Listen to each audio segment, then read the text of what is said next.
So ito na nga, dahil sa sobrang sikat nitong lipstick na to is napabili na rin ako nito. Itong JMCY lipstick na to. And two variant yung binili kong color. Isang NR02 and also isang NR05. 2.2 grams siya and also meron din siyang expiry date.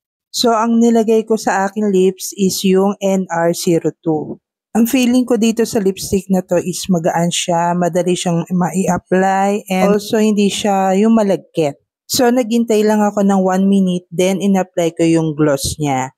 So yan, habang nilalagay ko yung gloss niya is madali lang din siyang i-apply. And also, walang nag-transfer dun sa pinaka-tip nung gloss. Tamang-tamang itong paglalagay ko ng lipstick nito kasi ito is magla-lunch na kami. So masusubukan ko siya kung long lasting ba siya talaga or kung totoo yung mga sinasabi nila or kiniklaim nila na long wearing or long lasting itong lipstick na to. So ayan, kumuha ko ng tissue and then inalis ko yung gloss and then wala naman siyang nag-transfer.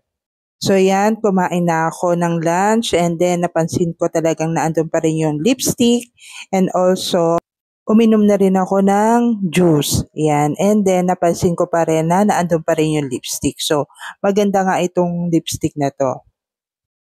And then, nag-toothbrush na rin ako. So, ito ang napansin ko nung pagkatapos kong mag-toothbrush. So, pagkatapos kong mag-toothbrush is nawala na yung lipstick. Pero uso naman ang re-apply, di ba? But for me, itong lipstick na to is maganda siya. Hindi siya nakaka-dry ng lips. And approve din siya sa akin. Yun lang.